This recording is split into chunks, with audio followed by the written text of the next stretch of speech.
When a U.S. senator laughed in her face, no one expected what happened next. The chamber was tense, the kind of heavy silence that follows hours of testimony, when the cameras catch everything and the nation waits for a slip. Jasmine Crockett leaned forward, steady, her notes stacked neatly in front of her. She spoke with conviction, her voice cutting through the noise of politics as usual. And then, Tommy Tuberville chuckled. Not a polite smile, not a nervous laugh, but a dismissive, almost mocking snort that echoed off the walls. The reaction was instant. Staffers shifted uncomfortably, eyebrows rose, and the faint gasp of those seated close enough to hear carried into the microphones. On social media feeds, the clip would replay in slow motion. Tuberville leaning back, smirk plastered across his face, while Crockett stared straight ahead, her eyes refusing to flinch. It wasn't just a laugh. It was a message. A signal that her words didn't matter, that her presence was a novelty to be entertained, not a force to be reckoned with. He wanted to reduce her to a punchline. But Crockett had spent her life in spaces where laughter was often a weapon, where mockery was meant to silence ambition, and silence was never her answer. The cameras stayed fixed on her, waiting for the stumble, the flash of anger, the retaliatory insult. Instead, she exhaled. A deliberate pause. That moment stretched, and the balance of power began to tilt. The laugh that was meant to undermine her suddenly looked small, almost desperate, in the bright lights of the hearing room. Behind the smirk sat decades of entitlement, the comfort of knowing the system had always bent toward men like him. But Crockett knew something Tuberville never imagined. Her strength didn't come from a podium or a title. It came from stories that stretched across oceans, sacrifices etched in blood, and the resilience of those who came before her. She wasn't just a lawmaker defending a policy position. She was the daughter of a soldier, a man who had once faced bullets and fire in a faraway jungle, who had written letters home filled with hope for a country he still believed in. And one of those letters was folded neatly in her hands. But Crockett wasn't just armed with policy. She carried a piece of history that would leave him speechless. Disrespect in politics is nothing new. It happens in whispers, in interruptions, in the way a hand waves off a point as though it were nothing more than static. But this time was different. This time the cameras didn't cut away. They caught, in unrelenting high definition, the laugh of a senator who believed his status gave him the right to diminish a colleague in full view of the nation. And the nation noticed. In households across America, veterans leaned closer to their televisions, their families sitting beside them. To them, this wasn't some routine clash in a committee room. This wasn't harmless banter between politicians. This was arrogance, plain and sharp, thrown like a stone into the face of someone whose very existence was grounded in sacrifice. Because Jasmine Crockett's composure wasn't only her own, it carried the weight of every family that had endured separation, fear, and loss when a loved one put on a uniform. Tuberville's laugh was more than a sound. It was a symbol. A symbol of entitlement. A symbol of how quickly some dismiss the struggles of those who don't share their privilege. He leaned back as though her words were beneath him, as though the urgency in her voice about veterans' care, about service, about dignity, was a matter to chuckle over. And that smirk, frozen in the frame of every screenshot, became the line, dividing arrogance from dignity. Crockett didn't need to raise her voice. She didn't need to sneer. Her silence in that moment, her steady gaze, was more cutting than any shouted retort. And that choice, to stay calm while belittlement rained down, created a contrast so sharp that viewers could feel it in their bones. On one side, a man shielded by years of privilege, dismissing with laughter what he couldn't comprehend. On the other, a woman rooted in respect, drawing strength from her father's sacrifice, unshaken by the petty games of power. The stakes rose beyond the committee room. Because this wasn't just about Tuberville and Crockett. It was about every immigrant parent who told their child that America was worth believing in. It was about every daughter who watched her father march off to war and prayed he would come home. It was about whether dignity could still triumph in a system that too often rewarded mockery and bravado. Viewers at home didn't scroll away. They leaned in. They felt the tension shift. They sensed that what was unfolding wasn't ordinary political theater. It was a test of what America values most. And the truth is, no one expected what was coming. Tuberville thought his laugh would erase Crockett's point. Instead, it magnified it. Because what happens when arrogance collides with dignity isn't a stalemate. It's a reckoning. And the millions who would soon see the clip online, who would share it with captions of outrage and solidarity, were about to witness that reckoning unfold. Viewers had no idea that this wasn't just a debate. It was about to become a national reckoning. Tommy Tuberville didn't begin his career in the marble halls of Washington. He started on the sidelines of football fields, whistle around his neck, the booming voice of a coach who thrived on bravado. To his fans, he was a motivator, the kind of man who could turn a locker room speech into a rallying cry. To his critics, even then, he was more bluster than substance, a showman who mastered volume but not depth. When he made the leap from coaching to politics, many wondered how the transition would play out. After all, football and governance are very different arenas. But Tuberville leaned into his persona, the straight-talking outsider, the man who claimed to cut through Washington jargon with the blunt force of a coach's pep talk. His campaign speeches rang with slogans, with sweeping promises and little explanation. And in a political climate hungry for boldness, that swagger carried him further than anyone expected. Yet beneath the surface, cracks showed quickly. In debates, Tuberville often stumbled when pressed on policy specifics, dodging questions with anecdotes or deflecting with humor that didn't always land. Opponents would point out contradictions in his statements, one day promising to defend veterans, the next dismissing funding proposals that would directly support them. Still, the charm of the coach-turned-senator persona insulated him. To his supporters, mistakes were shrugged off as authenticity. To his detractors, it was arrogance masquerading as simplicity. And arrogance, more than anything, became his trademark. On the Senate floor, in committee hearings, Tuberville was notorious for his dismissive attitude. He rolled his eyes during testimony, smirked at colleagues across the aisle, and sometimes chuckled in ways that felt less like humor and more like condescension. Clips of these moments circulated on social media, usually captioned with disbelief. Is this really how a U.S. senator behaves? The contradictions piled up.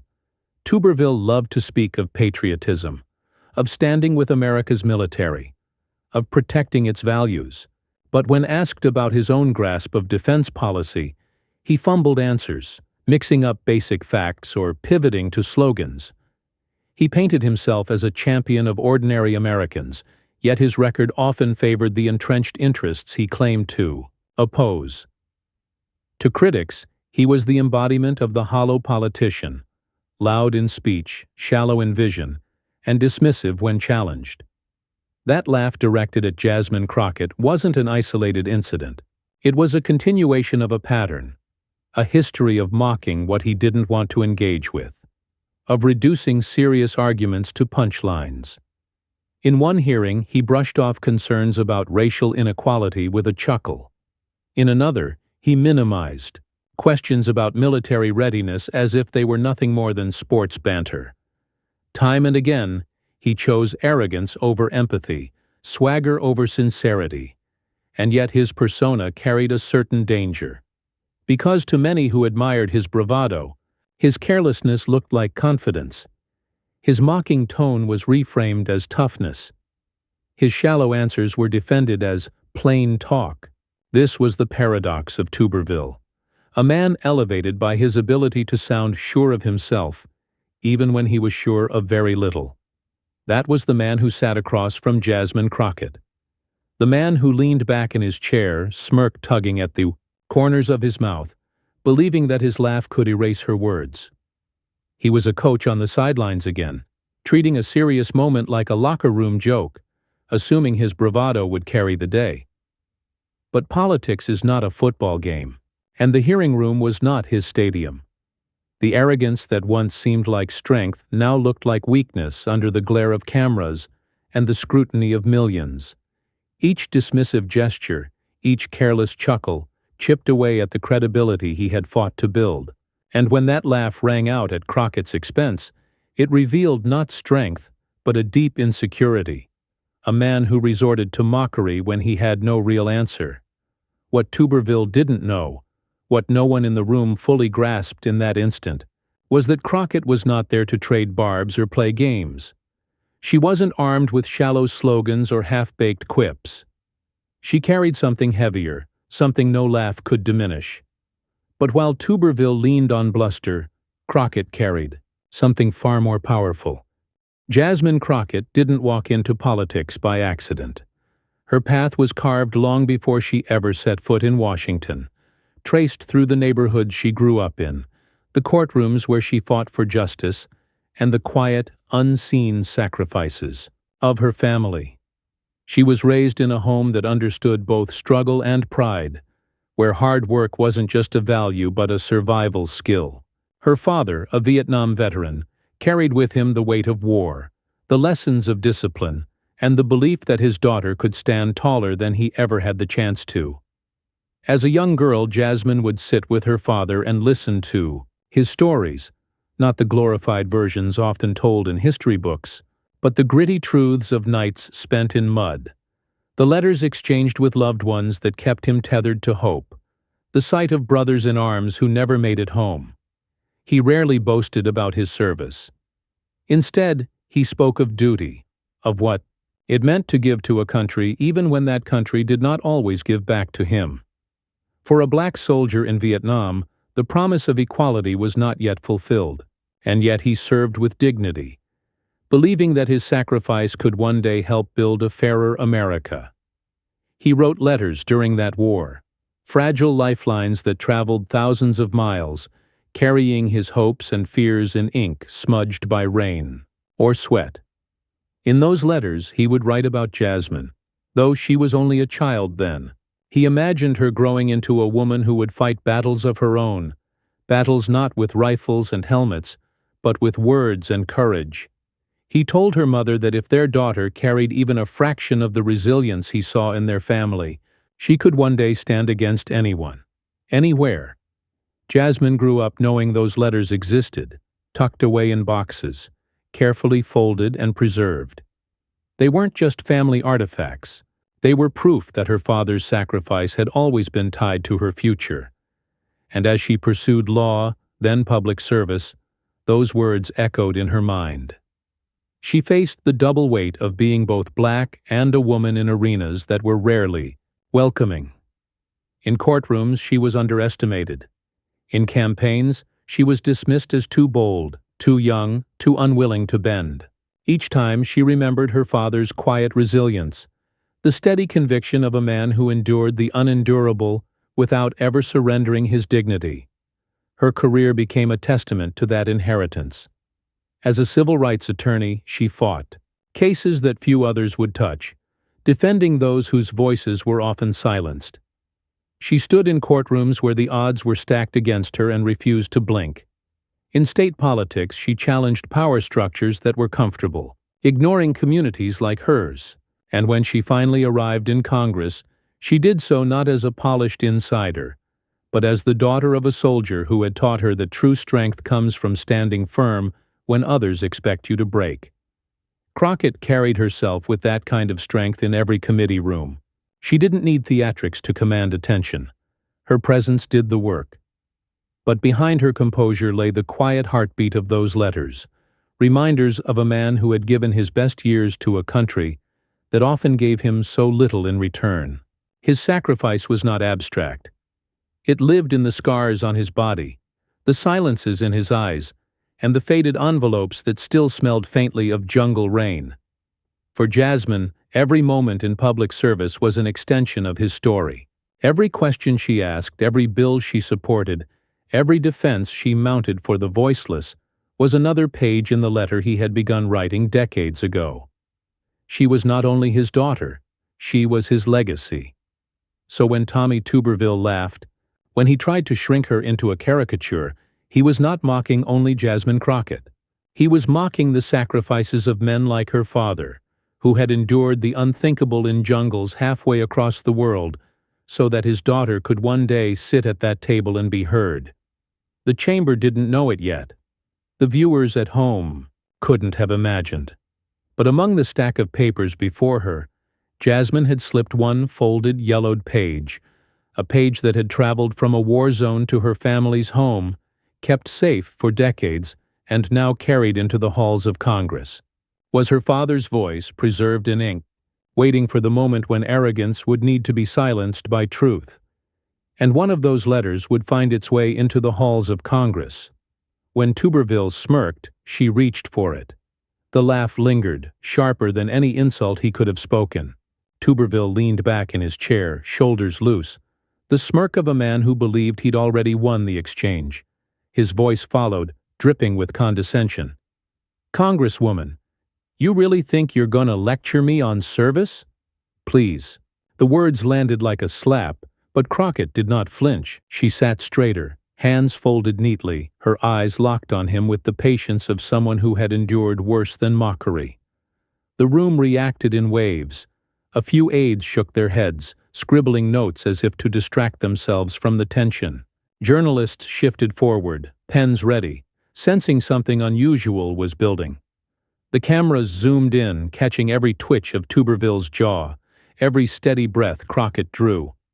The clash was no longer about policy, it was about respect, and the absence of it. Tuberville pushed harder, as if the laugh alone hadn't been enough. He interrupted her mid-sentence, dismissing her questions with offhand remarks. "That's not serious. You don't know what you're talking about. Stick to something simple." Each phrase came out louder, meant not just for Crockett, but for the audience watching. It was theater to him, a performance of power. But Crockett didn't raise her voice. Instead, she allowed the silence after each interruption to stretch just long enough to expose his insecurity. Each pause was calculated, each measured look a reminder that dignity can be more devastating than rage. The longer she refused to be rattled, the more his laughter began to sound hollow, even forced. "Senator," she said finally, her tone even, "you laugh because you think this is a game. But I can assure you there are families across this country who don't have the luxury of finding service amusing." Her words cut through the air like a blade, steady and sharp. For the first time, Tuberville's grin faltered. He shifted, in his seat, clearing his throat, but quickly recovered with another dismissive shake of his head. "Oh, spare me the lecture," he muttered. The audience felt it, the imbalance tipping. Viewers at home watching the live stream began recording clips on their phones, sensing that this exchange was destined to become a headline. The room itself seemed to contract, the oxygen thinning with each back and forth. Crockett leaned forward, her voice soft but unwavering. "You dismiss me, Senator. You dismiss the communities I represent, and you dismiss the sacrifices of people who have given far more than either of us sitting here. But I will not let you dismiss the truth." Something shifted in her tone. A weight, a cadence that suggested she was moving beyond debate into something deeper. Tuberville tried to interject, a scoff halfway formed on his lips, but he stopped when he saw her hand reach toward the stack of papers in front of her. She wasn't rifling through notes or flipping pages for statistics. She was reaching for something folded, something worn with age. The room stilled. The chuckles died. Even Tuberville, still posturing in his seat, leaned slightly forward, his eyes narrowing in curiosity. Crockett lifted the page, its edges yellowed, its creases etched from decades of careful preservation. She held it as if it were both fragile and indestructible. The chamber felt suddenly smaller, the lights hotter. The audience watching online had no idea what they were about to witness, only that the air around Crockett seemed charged with something larger than politics. She looked at Tuberville, her gaze unbroken. "Senator," she said quietly, "before you laugh again, I think you should hear the words of someone who knew the meaning of sacrifice." The room grew tighter with every word, until she pulled out the letter. No one was ready for what was written inside. Jasmine Crockett unfolded the letter with deliberate care, as if every crease, every line of faded ink carried the weight of her father's sacrifice. The room leaned in. No one coughed, no one shuffled papers. Even the cameras seemed to steady themselves, lenses capturing the fragile page between her fingers. She began softly, her voice low but clear, each word landing like the measured beat of a drum. This was written from a bunker in Vietnam. My father was 22 years old. He had no guarantees he would live to see another sunrise. And yet, he wrote. She looked down at the paper and read, "To my family, if this letter reaches you, I want you to know that I am still holding on to hope. Hope that what I am doing here will mean something, that my little girl will grow up in a country that sees her worth, that values her voice. I don't know if the leaders back home understand what we give out here, but I believe one day our sacrifices will not be mocked. They will be honored." Her voice caught slightly, but she didn't break. She let the silence linger, the words echoing into every corner of the chamber. Across the table, Tuberville's grin faltered. The casual arrogance that had fueled his laughter moments before seemed out of place now, absurd even. Crockett lifted her eyes, locking onto his. "Senator, my father wrote those words while he was knee-deep in mud, surrounded by gunfire. He didn't laugh. He didn't dismiss. He believed. And for you to sit here, in the safety his generation fought for, and laugh at me. That laugh was not just at me, it was at him, and every soldier who wrote home wondering if their sacrifice would matter." Gasps rippled through the room. A staffer lowered his pen, frozen mid-scribble. One journalist pressed a hand to her mouth. The air had changed. She looked back at the page and continued.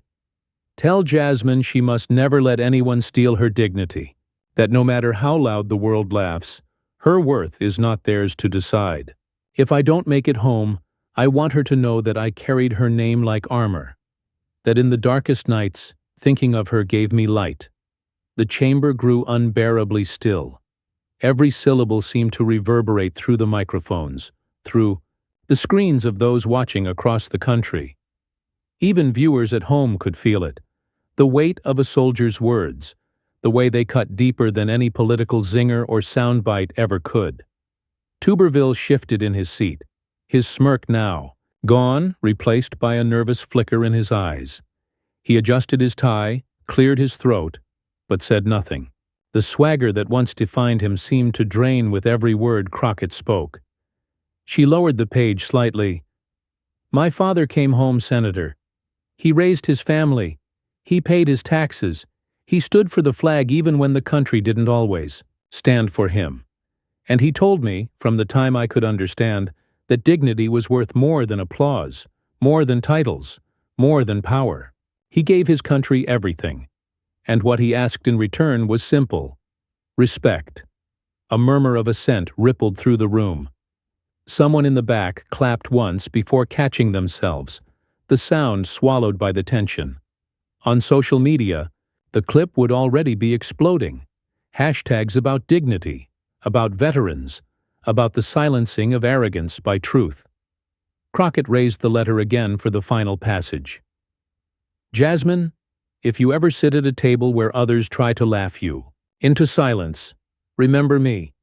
Remember that I fought so you would never have to bow your head. Speak, my daughter, speak, and know that I am with you." Her voice trembled on the last line, but she didn't let the emotion overtake her. Instead, she folded the letter carefully, pressing the creases flat with her fingers, then set it down on the table with reverence.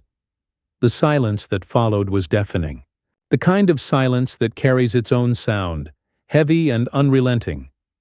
Tuberville's hands twitched as if he wanted to respond, but the words would not come.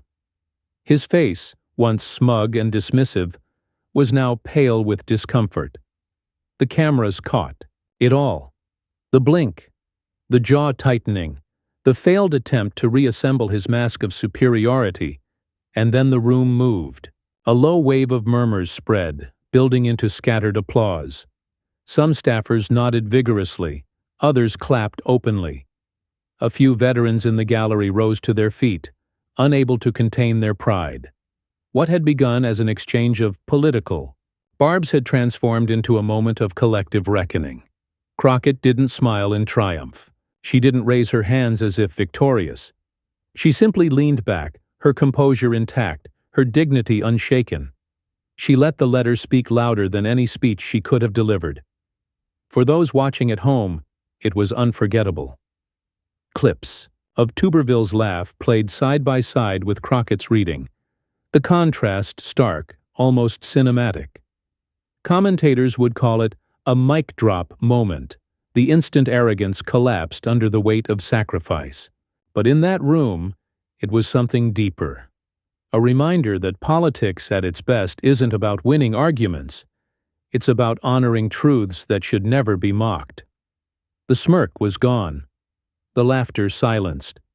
The entire chamber sat in the shadow of a soldier's words that had traveled decades to arrive in that moment. By the time she finished, Tuberville couldn't utter a single word. It didn't take long. Within minutes of Crockett setting down that letter, the internet caught fire. Clips of Tuberville's laugh, spliced against her steady voice reading her father's words, flooded timelines like a tidal wave. The hashtags were immediate, unstoppable. Letters from Vietnam. Dignity over arrogance. Crockett vs. Tuberville. What had started as another committee clash became the moment everyone was talking about. On TikTok, users layered dramatic music over the footage, slowing down Tuberville's smirk, then cutting sharply to Crockett's unwavering eyes. "This is what strength looks like," read one caption, as the video racked up millions of views overnight. On Twitter, veterans groups reposted the letter passages with their own tributes. "She spoke for all of us who left pieces of ourselves on foreign soil." Retired generals, decorated officers, even Gold Star families poured out messages of respect. It was no longer just Crockett's story. It had become theirs too. The memes told another side of the tale. Tuberville's laugh was frozen, looped endlessly, dubbed over with circus music or the sound of a deflating balloon. One viral post showed a split screen. Tuberville hunched silent on one side, Crockett holding her father's letter on the other, with the words, "Power has never looked so small or so strong." In living rooms, on phones, in classrooms, the moment replayed again and again. One man's arrogance collapsing under the weight of a soldier's sacrifice. Cable news couldn't look away. Primetime anchors leaned in, replaying the scene in the slow motion, analyzing Tuberville's shifting expression as the words sank in. "You can almost see the smirk evaporating," one commentator said. Another added, "This wasn't politics. This was history interrupting arrogance in real time." By the second news cycle, the clip was dubbed "the moment that silenced a senator." And then came the endorsements from culture shapers. Actors, athletes, and musicians tweeted their admiration for Crockett's composure and her father's service. A Grammy-winning singer wrote, "That letter gave me chills. That's what real courage looks like." A Hall of Fame athlete posted, "As a veteran myself, I salute her father and her strength."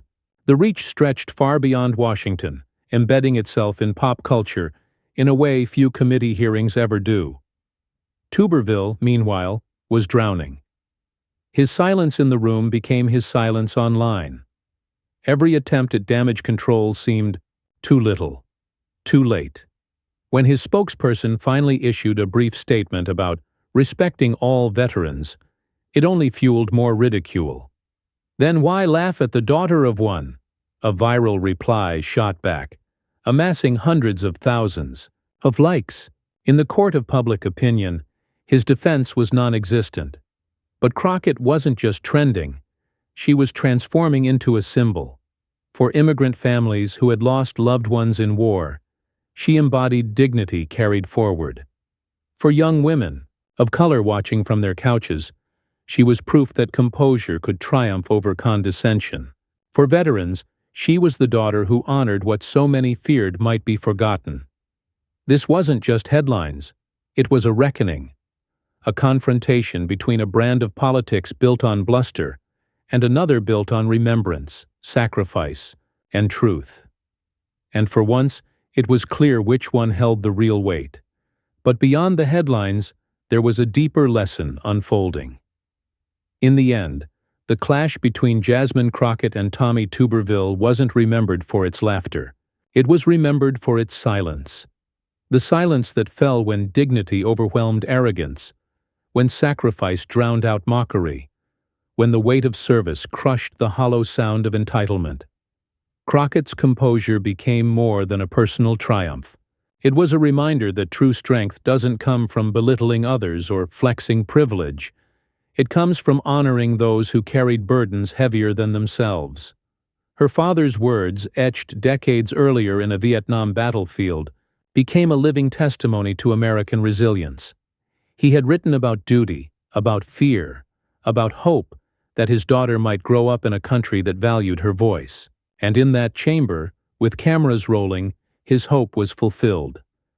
Tuberville had walked into the hearing armed with smirks and sound bites. Crockett came armed with history. And history won. Because arrogance fades quickly in the face of lived sacrifice. Mockery collapses when met with the quiet endurance of someone who knows her worth. This was never just about two lawmakers in a committee room. It was about every veteran who mailed home a letter, unsure if they would live to see the reply. It was about every daughter who opened those envelopes, clutching words that carried both love and pain. It was about every immigrant family that believed service was a path to belonging, only to be reminded how easily their sacrifices were dismissed. Crockett carried all of them with her that day, and in doing so, she transformed a sneer into a symbol. The moral was unmistakable. In a nation often divided by bluster and ego, the truest measure of power is humility. The deepest form of patriotism is sacrifice, and the loudest voice in the room is not always the one that speaks. It's the one that refuses to be silenced. Crockett's father didn't know that his letter would one day echo in the halls of Congress, but by writing it, he ensured that the values he fought for, dignity, service, love of country, would outlast him. His daughter became the vessel, carrying his words into a moment where America desperately needed reminding. That is why this story resonates still. Not because a senator was embarrassed, but because a daughter made the sacrifice of her father live again. It proved that resilience, when passed from one generation to the next, can pierce through even the most cynical laughter. And it's why this story still echoes far beyond the chamber walls. Tommy Tuberville laughed. He thought he could dismiss Jasmine Crockett with a smirk, with the hollow arrogance of a man too used to mocking what he doesn't understand. But when she reached for her father's letter, when she spoke the words of a soldier who had given everything for his country, Tuberville was left with nothing. No comeback, no smirk, no sound at all. He laughed, but in the end, he was speechless. That moment wasn't about political theater. It was about a truth far deeper than partisanship. America doesn't honor arrogance. America honors sacrifice. It doesn't celebrate entitlement. It celebrates service. And when those two collide, when mockery meets dignity, dignity always carries the day. Crockett didn't just defend herself. She defended every veteran, every family, every silenced voice that has ever been belittled by power. This is why the moment matters. Because it reminds us who we are at our best. A country that listens to sacrifice, not laughter. A country that remembers its heroes, not its hecklers. and a country where the words of a father, written from a battlefield, can echo louder than the empty noise of a senator. If you believe dignity should always triumph over mockery, share this story. Let it ripple beyond this chamber, beyond this hearing, into every space where arrogance still tries to shout down truth. And if you want to be part of a movement that refuses to stay silent, subscribe. Together, we can make sure voices like Jasmine Crockett's are never drowned out, and that stories like her father's are never forgotten. Because in the end, America deserves leaders who honor sacrifice, not those who laugh at it.